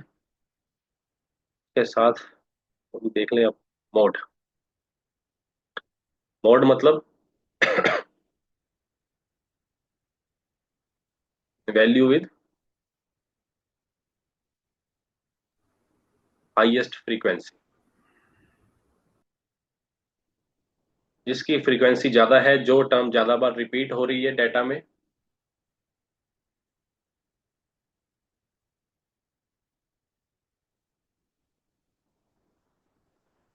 तो इसमें कौन सी टर्म ज्यादा बार रिपीट होगी?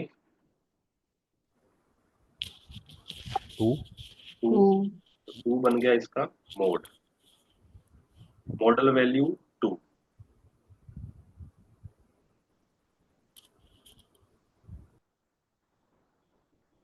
अगर डेटा में दो term same number of times repeat हो रही है,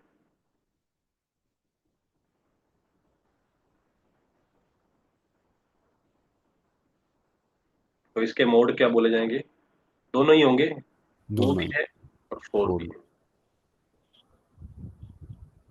जो टर्म ज्यादा बार रिपीट कर रही है वो होगी मोड।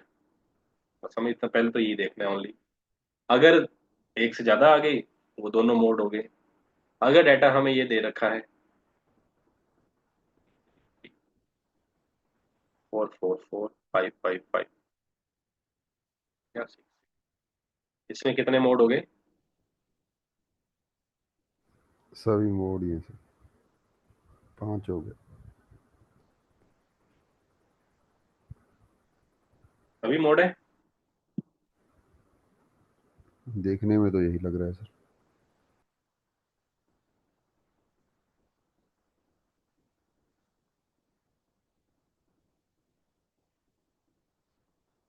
देखो, जो हमने पहली बात की, वैल्यू विद हाईएस्ट फ्रीक्वेंसी, ये सारा काम डिपेंड कर रहा है फ्रीक्वेंसी के ऊपर।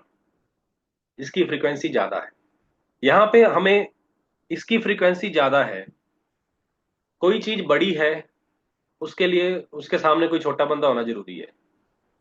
मतलब 6 की फ्रीक्वेंसी कम है 3 से, इसकी फ्रीक्वेंसी 3, इसकी फ्रीक्वेंसी 1, इसलिए अपने आप को ये बड़ा बता रहा है। इसकी फ्रीक्वेंसी भी इक्वल है, वो भी बड़ा है, बट ये दोनों बड़े इसलिए हैं क्योंकि इनसे छोटे बैठे हैं। बात यही है ना कि इन दोनों को बड़ा इसलिए बोला जाएगा, इसकी फ्रीक्वेंसी को बड़ा इसलिए बोला जाएगा क्योंकि इनसे कम फ्रीक्वेंसी वाले मेंबर इधर बैठे हैं। तो इसमें आप किसको बोलोगे कि जिसकी फ्रीक्वेंसी कम है, ताकि इनको बड़ा बोला जा सके?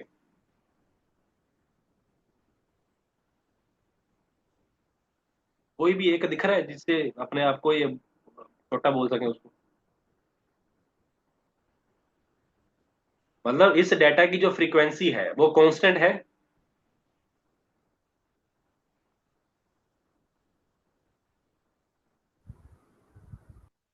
ये समझ रहे हो ना, इस पूरे डेटा की फ्रीक्वेंसी क्या है? कांस्टेंट। हाँ जी सर। फ्रीक्वेंसी कांस्टेंट मतलब नो मोड, सारे मोड नहीं, नो मोड। जब आपको मोड की बात करनी है तो फ्रीक्वेंसी में कुछ ना कुछ फ्लक्चुएशन होनी जरूरी है। चाहे यहाँ पे सिर्फ एक ही पड़ा होता ना 10, यही होता बस, फिर आप इन सबको मोड बोल देते पीछे वालों को। 2 भी मोड है, 3 भी, 4 5 6 ये है मोड। बट अगर फ्रीक्वेंसी में कुछ भी वेरिएबिलिटी नहीं है, कांस्टेंट फ्रीक्वेंसी है, तो उस डाटा का कोई मोड नहीं होगा। नंबर सिर्फ अपने पास 1 2 3 4 5 पड़े हैं, इनमें कौन है मोड?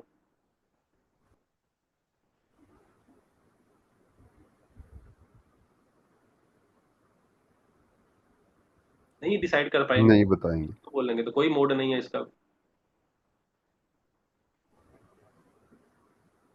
ठीक है।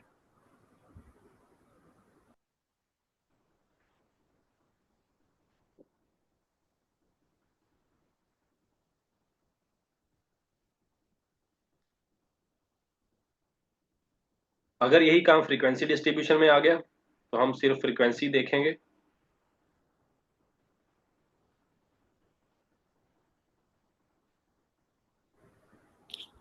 सर फ्रीक्वेंसी जैसे की, ऊपर वाला डाटा है 1 2 3 4 5, हाँ जी, इसमें यदि वो फार्मूला ला लें हम, mode is equal to 3 median minus 2 mean something वाला, वो उससे तो 3 आ जाएगा। अगर हाँ अगर वो बोले हम वाले से 3 आ गया, जी। हाँ। अब फिर अपनी फिर ये बात कहाँ गई कि हाईएस्ट फ्रीक्वेंसी वैल्यू? हाँ, वही है फिर, ये तो कंट्राडिक्शन आ गई दोनों में। हाँ,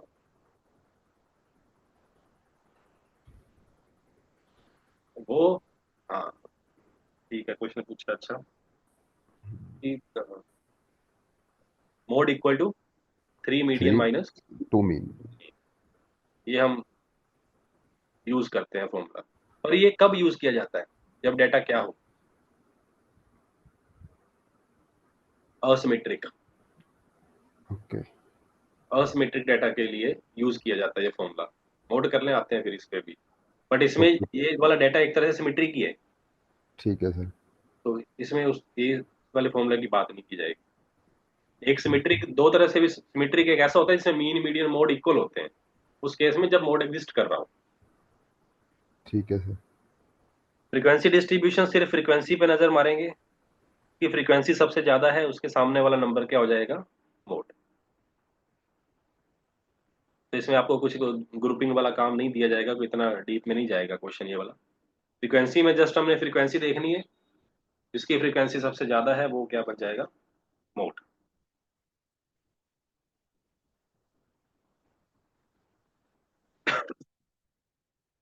यही अगर हमें अब थर्ड कैटेगरी क्लास इंटरवल्स दे रखे होंगे जब,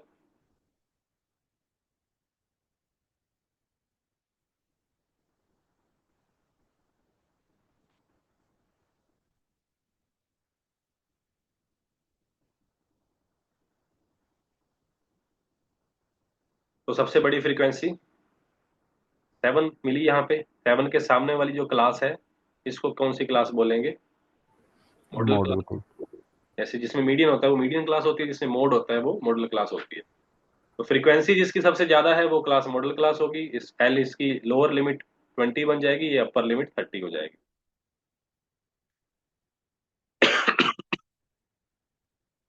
तो मोड के लिए कम है कि ये वाला फॉर्मूला यूज हो अपना, L plus F1 minus F naught upon 2F1 minus F F note not minus F2 into into H। H. ये जो फ्रीक्वेंसी है इसका नाम क्या है? F1। इसके ऊपर वाली जो फ्रीक्वेंसी है इसका नाम F0, एफ नोट। के नीचे वाली फ्रीक्वेंसी है इसका नाम F2। F note, F1, F2। तो L plus F1 minus F naught upon 2F1 minus F note minus F2 into H. अब ड्राइव करने पे इस पे हमने टाइम नहीं खराब करना है इस चीज पे। ये मोड का फॉर्मूला है।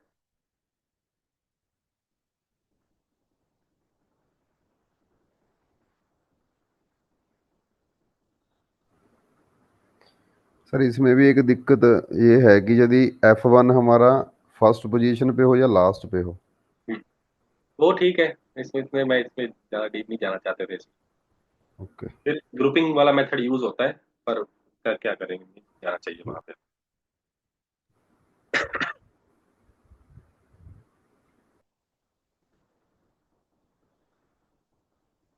बस एक ठीक है, जरूर एक चीज जरूर याद ध्यान में रख लो, कभी पूछ ली जाए इसकी। ग्रुपिंग मेथड फॉर मोड काम करना बहुत ज्यादा बड़ा हो सकता है, एक नंबर में क्वेश्चन बिल्कुल नहीं बनने वाला ये, कभी आएगा तो। ग्रुपिंग मेथड यूज कब होता है मोड के लिए? जब जो हाईएस्ट फ्रीक्वेंसी है वो या तो स्टार्टिंग में हो या फिर एंड में हो। स्टार्टिंग में ही हाईएस्ट फ्रीक्वेंसी पड़ी हो या फिर एंड पे हाईएस्ट फ्रीक्वेंसी पड़ी हो, उस केस में मोड इस मेथड से नहीं निकाला जाता। उसके लिए मेथड क्या होता है? Grouping method.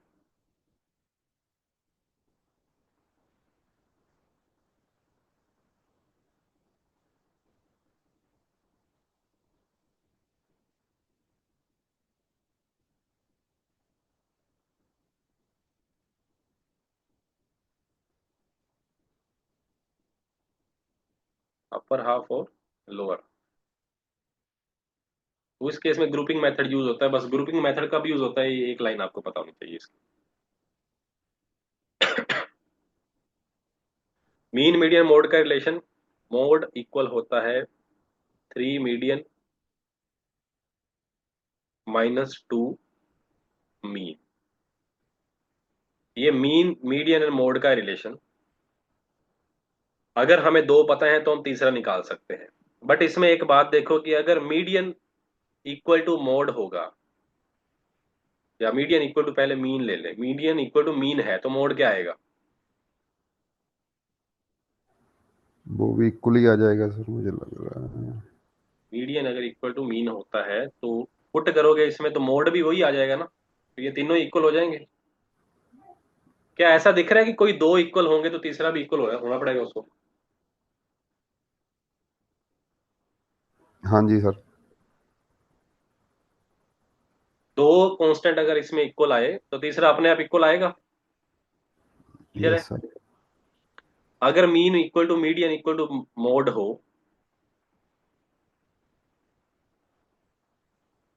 तो इस डेटा को कौन सा डेटा बोलते हैं फिर? सिमेट्रिक डेटा या सिमेट्रिक डिस्ट्रीब्यूशन। ये वर्ड अपना यूज होगा नॉर्मल डिस्ट्रीब्यूशन जब हम प्रोबेबिलिटी में पढ़ेंगे। इसलिए जब सिमेट्रिक है तो उसके लिए ये वाला फॉर्मूला यूज नहीं किया जाता, करने की जरूरत ही नहीं है जब डेटा सिमेट्रिक हो तो। और जो डेटा सिमेट्रिक नहीं है उसको बोलते हैं असिमेट्रिक।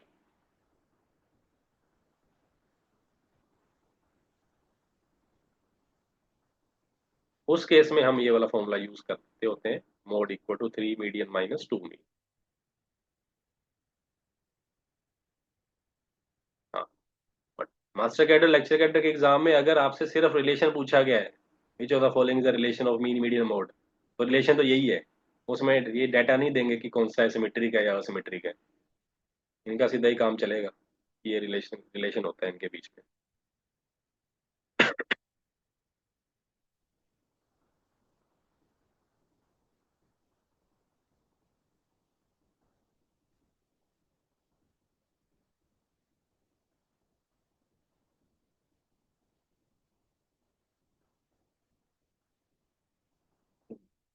क्लियर है यहाँ तक?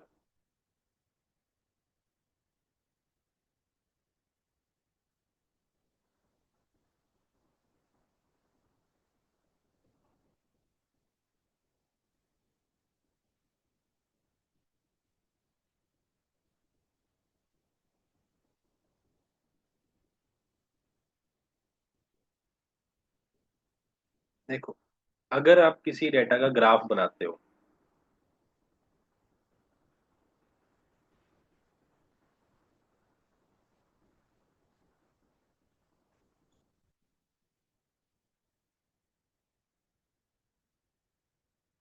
ये एक्स की वैल्यूज है, मोड, मीडियन एंड मीन। मान लो मोड छोटा है, फिर मीडियन छोटा है, उसके बाद मीन सबसे बड़ा है। जब इनको यहाँ पे प्लॉट करोगे इन तीनों चीजों को, सबसे पहले नंबर किसका आएगा?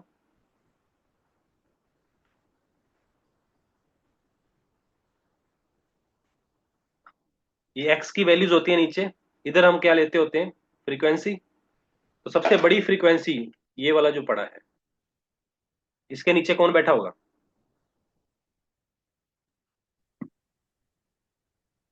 ये किसके प्लेस होगा? मोड। मोड का सर। हाईएस्ट फ्रीक्वेंसी इसी की है, तो ये मोड ही होगा। उसके बाद नंबर आएगा मीडियन का, देन नंबर आएगा मीन। अगर मीन मीडियन मोड इस रिलेशन में है, ऐसे डेटा को बोला जाता है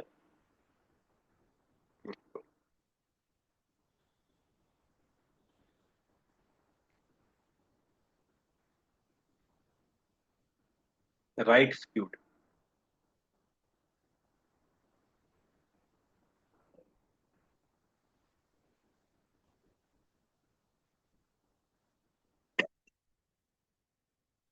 राइट टेल, इसकी जो टेल है इस तरफ जाएगी, राइट स्क्यूड डेटा। ये वाला क्वेश्चन इसको नोट करके रख लेना।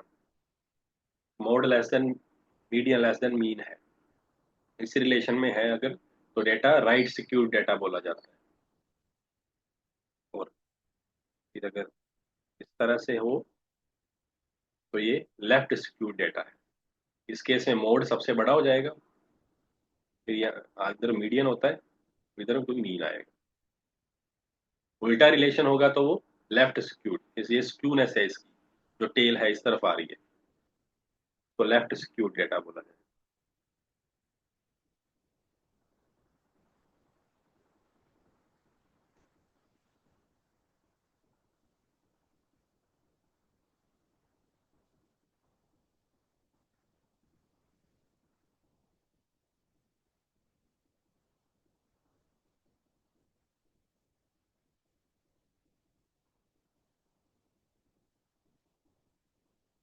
ठीक है।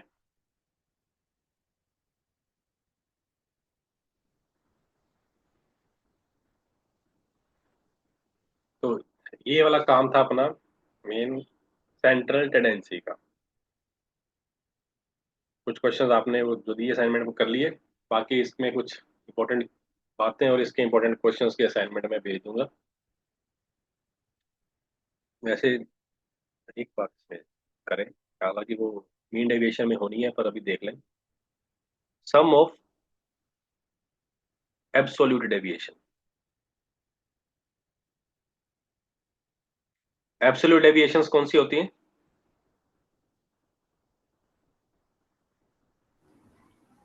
जब x माइनस ए और इसका मोड कर दे। मोड कर देते हैं। सम ऑफ एब्सोल्यूट डेविएशन जीरो हो सकती है कभी?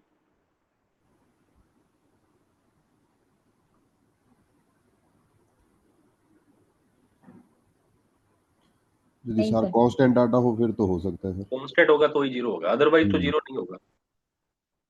जो जीरो नहीं है उसकी कौन सी बात देखी जाती है फिर? मिनिमम और minimum. Sum of absolute deviation is minimum about median. ये ये इसकी सर ये मीन वाली मिनिमम होगी या मीडियन वाली मिनिमम होगी या दोनों same? Sum of absolute deviation is minimum about median. Median के अबाउट मिनिमम होगी। अगर मीन के अबाउट मिनिमम आ रही है तो उस केस में बस इतना ही होगा कि मीन मीडियन सेम होंगे। ओके। तीन बातें डेविएशंस के लिए। Sum of deviation about arithmetic mean zero होता है। Sum of square of deviation minimum होता है अबाउट अरिथमेटिक मीन। और sum of absolute deviation is minimum about median. Absolute deviation का मतलब कि अगर अपने पास कोई भी यहाँ पे नंबर्स होंगे और हम इसकी डेविएशन ले रहे हैं किसी पॉइंट के अराउंड और उनको एब्सोल्यूट कर रहे हैं, उनका मोड कर रहे हैं, तो एक तरह से ये अब डेविएशन की जगह डिस्टेंस बन गया। तो ये वाला जो इनका सम है, ये मिनिमम कौन से पॉइंट के अबाउट डेविएशन लेने पे आएगा? मीडियन।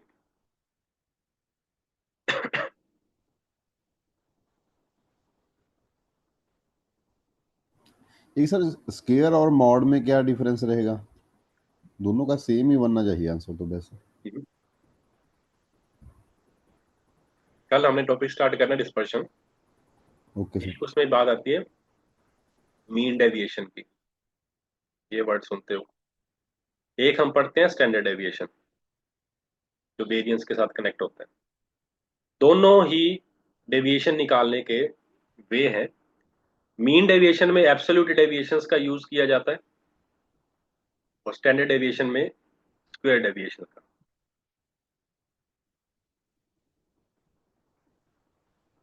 फर्क इनमें होता है कि ज्यादा सही काम जो करेगा वो स्क्वायर डेविएशन करके वैसे। फर्क इनमें हमें इसलिए लग रहा है ना क्योंकि हमने सिर्फ एक ही नंबर के ऊपर अभी तक बात की थी। इसका स्क्वायर करके रूट कर दें तो ये मोड बन जाता है। अगर सिंगल एलिमेंट देखोगे तो ठीक है, ऐसा लगेगा कि इक्वली बातें हैं। अब ये देखो कि अगर इनका स्क्वायर किया होता और इनको अगर दो नंबर ही लो तो आपको वैसे कुछ बात क्लियर अलग दिखेगी। x1 - a² और x2 - a², इसका रूट कर दें तो क्या अब ये इक्वल आएगा x1 - a mode plus x2 - a mode के?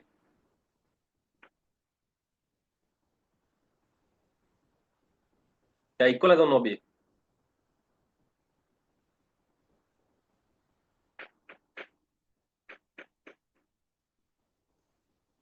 ये नहीं कर सकते इनके रूट से तो मोड कैंसिल नहीं कर सकते ना सीधा स्क्वायर इनके अंदर वाले।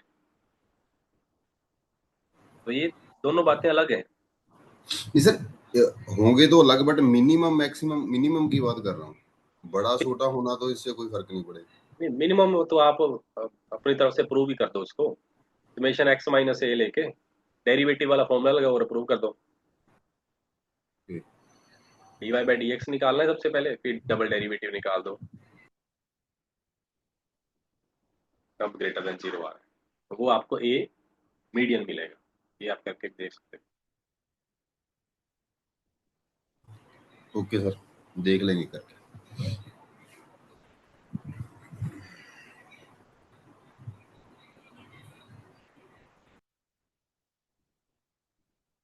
हो।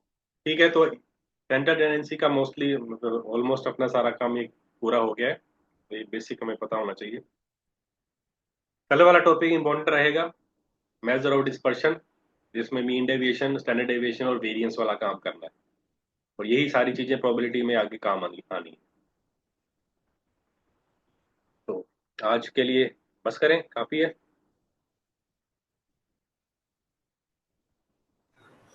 हाँ जी सर, ठीक है। और कोई कुछ पूछना हो, कोई क्वेश्चन हो तो बताओ।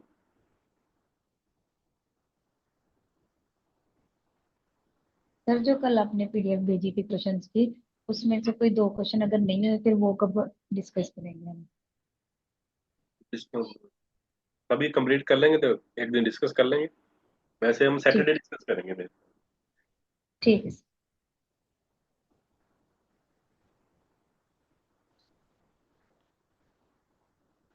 ठीक है जी, फिर बाकी करते हैं फिर कल।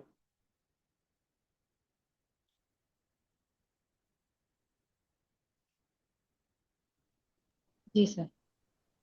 ओके जी, थैंक यू। यस।